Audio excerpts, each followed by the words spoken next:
नमस्कार। मैं Dhananjay Kumar the public India में आपका स्वागत है। बिहार में घमासान थमा नहीं है। आज आखिरी दिन है पहले फेज के नामांकन की, और अब तक सुबह तक मैं बात कर रहा हूं कि जो एनडीए गठबंधन है, महागठबंधन की तो अलग कहानी चल ही रही है, लेकिन जो एनडीए गठबंधन है वहां भी सब अभी तक ठीक ठाक नहीं हुआ है। और खास करके जो मोदी जी के हनुमान थे वो भारी तनाव में, और उनको ऐसा झटका दिया है नीतीश कुमार ने कि उस झटके से अब तक उबर नहीं पाए हैं। देखिए, जनता दल यू ने अपने 101 सीटों पर अपने उम्मीदवार घोषित कर दिए। 2 चरण में 2 लिस्ट जारी की, पहले 57 सीटों पर, फिर 44 सीटों पर। बीजेपी ने भी अपनी तमाम 101 सीटों पर अपने उम्मीदवार घोषित कर दिए 3 चरण में, पहले 71, फिर 12, फिर 18। मांझी जी ने भी 6 सीटों पर अपने उम्मीदवार सारे घोषित कर दिए। 2 सीट पर बाकी है उपेंद्र कुशवाहा का। 6 सीट उनको मिली है, 4 पर उन्होंने अपने उम्मीदवार घोषित किए हैं। 1 सीट सासाराम में, वहां तो अपनी पत्नी को ही लड़ाया है। बेटे को लड़ाना चाहते थे महुआ सीट से, वो संभव नहीं हो सका। उनको दूसरी सीट मिली है, लेकिन वहां अब तक कैंडिडेट उनको अभी मिले नहीं है, या पता नहीं क्या है, तैयारी नहीं थी उनकी। जो भी चिराग पासवान के साथ जो धोखा हुआ, या कहिए जो सदमा लगा है, वो ये कि नीतीश कुमार ने उनकी 5 सीटों पर अपने कैंडिडेट खड़े कर, और जो बड़ा हर बात पे रिएक्ट कर रहे थे, बिहार फर्स्ट, बिहारी फर्स्ट, मैं मोदी जी का हनुमान, सब गुम है। कहा जा रहा है कि नीतीश कुमार ने 2020 का झटका दिया है। 2020 में आपको याद है कि नीतीश कुमार के साथ खेला हुआ, और इस खेला में हनुमान बन करके पूंछ में आग लगा करके जो है, जिसको कहते हैं कि लंका में आग निकालने के लिए निकले थे, और नीतीश कुमार को भारी झटका दिया, भारी नुकसान पहुंचाया। मात्र जो है 43 सीटों पर उनको जीत मिली, भयानक फजीहत हुई, और वो दंश जो है आज तक नीतीश कुमार झेल रहे हैं, उससे उबर नहीं पाए। इसलिए सीधे तौर पर तो चिराग पासवान से रार नहीं ठानी है, लेकिन चुप रह करके भी उन्होंने बतला दिया है कि तुम हनुमान भले हो, लेकिन हम भी परशुराम हैं, और परशुराम के सामने राम भी चुप है। मोदी जी भी कुछ नहीं बोल पा रहे हैं, अमित शाह जी भी कुछ हिसाब नहीं लगा पा रहे हैं। उपेंद्र कुशवाहा का महुआ वाला तो जो संकट था वो दूर कर दिया, या कहिए कि उनको समझा दिया, और महुआ जो है वापस चिराग पासवान के पास रह गया। लेकिन नीतीश कुमार को कुछ कहने की हिम्मत शायद न मोदी जुटा पाए, न अमित शाह जुटा पाए। चिराग पासवान तो बेचारे चुप ही हैं। शायद उनको कहा गया होगा चुप रहो, इसका इनाम बाद में दिया जाएगा। लेकिन बिहार में जिस तरह की राजनीति चल रही है, उस राजनीति में भीतरघात जो है बहुत तेज होने वाला है। हालांकि एनडीए ने अपना जो है भाषण, रैली सब शुरू कर दिया है। नीतीश कुमार भी घूम करके बोल रहे हैं। वो अमित शाह जी पहुंच गए, अमित शाह जी 2-3 दिन रहेंगे, और अलग अलग प्रदेशों के मुख्यमंत्री भी वहां पहुंच रहे हैं। तमाम नेता बिहार को जो है छावनी में बदल रहे हैं। लेकिन सवाल उठ रहा है कि क्या एनडीए अपनी बादशाहत बचा पाएगी? क्या एनडीए अपनी सरकार बचा पाएगी?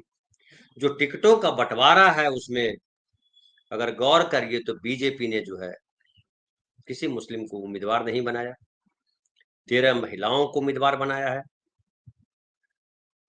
उसके अलावा जो सीटें दी है, उनमें से सबसे ज्यादा सीटें सवर्ण को दिया है। 21 राजपूतों को टिकट दिया, सबसे ज्यादा राजपूत को टिकट दिया। हालांकि भूमिहार जो है वो सबसे एग्रेसिव नोट पर रहते हैं बीजेपी के, लेकिन भूमिहार को 16 सीट, राजपूत को 21 सीट, ब्राह्मण को 11 सीट, कायस्थ को 1 सीट, और वैश्य को 15 सीट। तो सवर्ण को 49 और वैश्य को 15 मिलाइए तो 64 सीट जो है अपने कोर वोटर को दिया है। ये जो पिछड़ों की सरकार, पिछड़ों के लिए सरकार, नरेंद्र मोदी जी पिछड़े हैं, ये एक बार फिर से गप साबित हुआ है। गप इस तरह कि देखिए, हालांकि वैश्य भी पिछड़े में आते हैं और 15 सीट वैश्य को दिया गया, जबकि उनके वोट प्रतिशत बहुत कम है।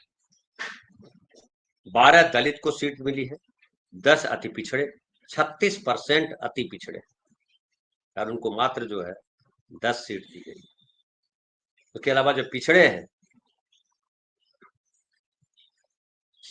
16% के करीब, उनमें 7%, 7 सीट कुशवाहा को, 6 यादव को और 2 कुर्मी, यानी 7 और 6 13 और 2 15 सीटें पिछड़े को दी, जो वैश्य से अलग है। और इनमें एक महत्वपूर्ण सीट जो है, जो नई है, मैथिली ठाकुर, उनको दिया गया। मैथिली ठाकुर सिंगर है, आप सब जानते हो।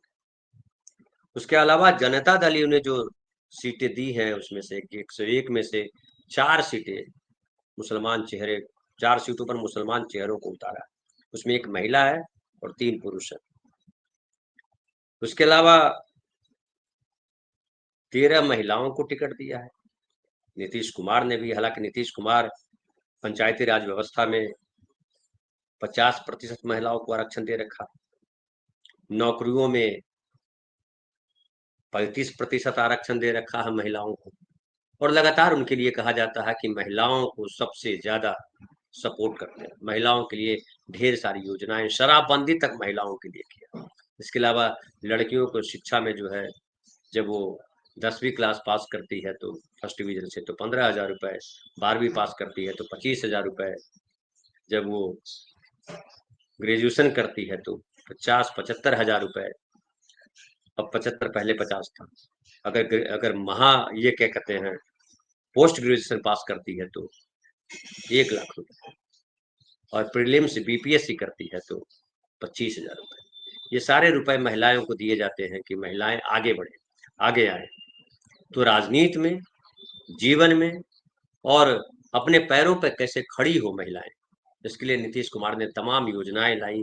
उसमें महत्वपूर्ण है वो भी जो जीविका दीदी का है, स्वयं सहायता समूह, 1,44,00,000 महिलाओं को सेल्फ हेल्प ग्रुप की तरफ से इन्हांस किया गया, उनको रोजगार में लगाया गया, महिलाओं की तरक्की के।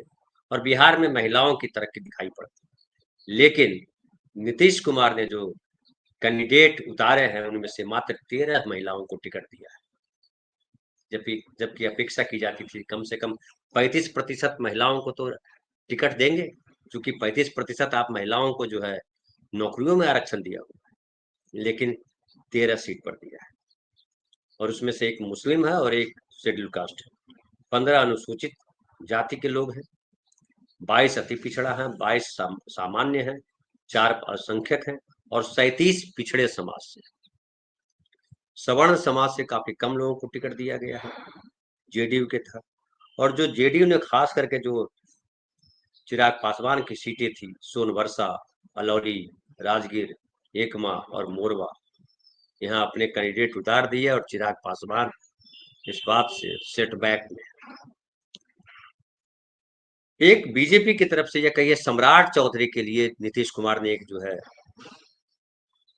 बड़े दिल का परिचय दिया है और अपनी सिटिंग सीट, जो तारापुर की सीट थी, उसे जो है सम्राट चौधरी के लिए छोड़ दिया। और सम्राट चौधरी कुशवाहा समाज से आते हैं। सम्राट चौधरी वो व्यक्ति हैं जिन्होंने सबसे ज्यादा गाली नीतीश कुमार को दी, लेकिन नीतीश कुमार के अभी प्रिय है वो। अब ये जो पूरा का पूरा जो टिकटों का बंटवारा है, जिस तरह से टिकटों का बंटवारा हुआ है दोनों पार्टियों के बीच, 202 सीट पर दोनों, बाकी जो 41 सीट है उसमें चिराग पासवान, उपेंद्र कुशवाहा और मांझी। कहा जा रहा है कि इसलिए नीतीश कुमार को बर्दाश्त किया जा रहा है कि चुनाव जीतने के बाद उनके साथ हिसाब किया जाए और शायद उनको मुख्यमंत्री के तौर पे न रखा जाए, मुख्यमंत्री न बनाया जाए। कई लोग कह रहे हैं कि महाराष्ट्र में जैसे शिंदे के साथ हुआ, वही बिहार में नीतीश कुमार के साथ होने जा रहा है। हालांकि मेरे ख्याल से इतना आसान नहीं है नीतीश कुमार को किनारे कर पाना बीजेपी के। और अगर वैसी कोई स्थिति बनती है, हालांकि कहा जा रहा है कि 142 सीट पर एक तरह से समझिए कि बीजेपी ही चुनाव लड़ रही है।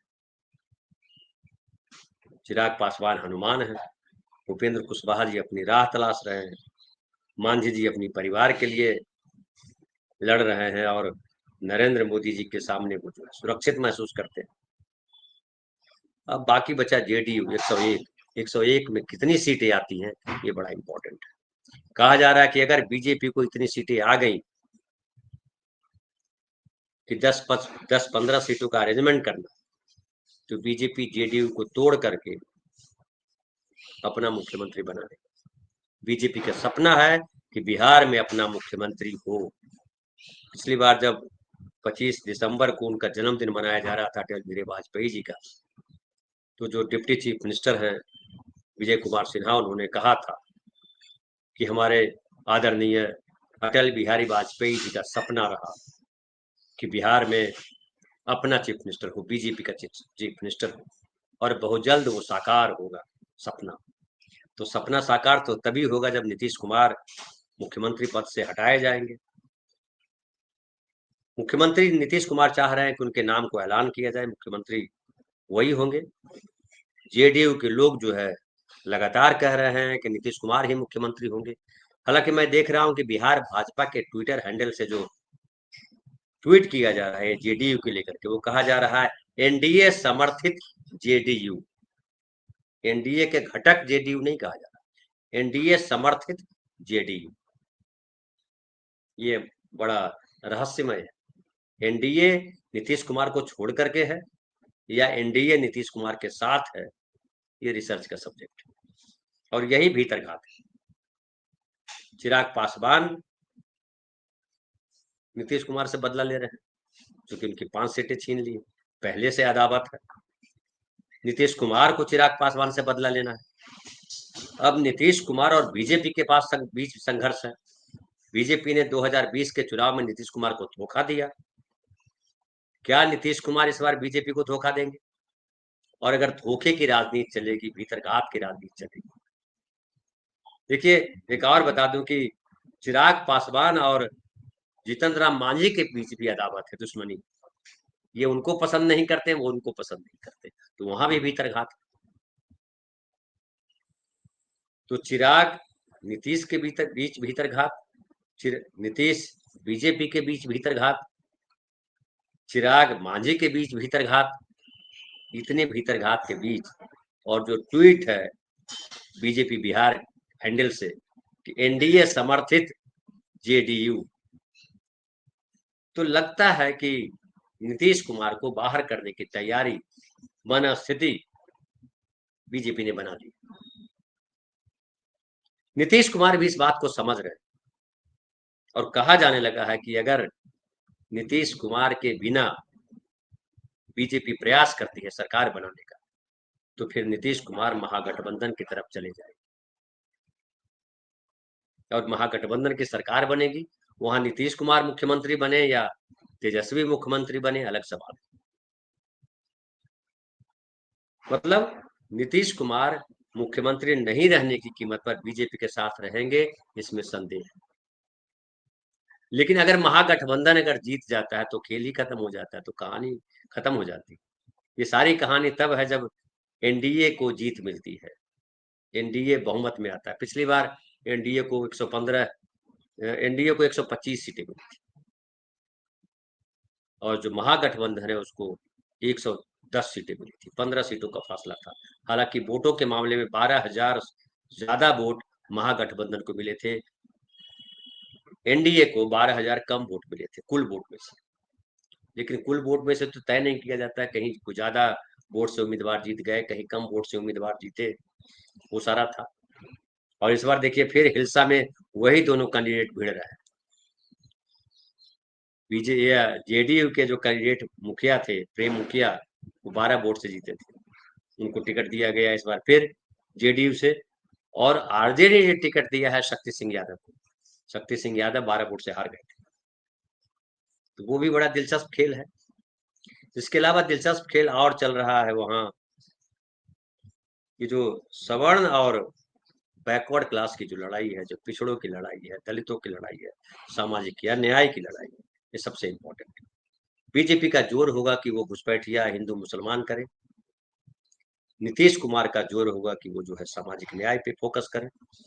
और इसलिए जो सीटें भी उन्होंने दी है, कि देखिए सबसे ज्यादा सीटें उन्होंने पिछड़ा वर्ग को दिया है, और बाकायदा एक संतुलन बना करके रखा है तमाम अपनी जातियों के बीच। बीजेपी साफ साफ दिख रहा है कि वो सवर्णवादी सोच के लोगों के साथ है, बनियों के साथ है, और जो अगड़ों और बनिया की पार्टी कही जाती है वो बीजेपी दिखा रही है।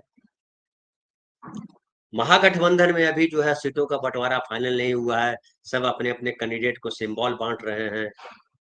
कब बंटवारा फाइनल होगा? अब तो देखिए, होटल मौर्या में मारपीट हो गई कल। मुकेश सहनी प्रेस कॉन्फ्रेंस करने गए थे, वहां मारपीट हो गई, उनके कार्यकर्ताओं के बीच दो गुट आपस में भिड़ गए। पटना एयरपोर्ट पे जो है कांग्रेस से कार्यकर्ता भिड़ गए। कहीं जो है बीजेपी के दफ्तर में भी जिनको टिकट नहीं मिला है वहां हंगामा कर रहे हैं। जनता दल के विधायक जो है वो बाहर धरना पे बैठे थे, लेकिन पुलिस ने उनको हटा दिया। गोपाल मंडल कह रहे हैं निर्दलीय चुनाव लड़ेंगे। तो ये सब तो अलग है, लेकिन कुल मिलाकर के जो स्थिति है कि चिराग पासवान का क्या होगा और चिराग पासवान क्या करेंगे, बीजेपी नीतीश कुमार के साथ क्या करेगी, नीतीश कुमार बीजेपी के साथ क्या करेंगे, ये सबसे इंपॉर्टेंट पहलू। ये देखना है इस पर क्या होता है। और फिलहाल इतना ही, कल फिर बात करेंगे किसी नए विषय पर।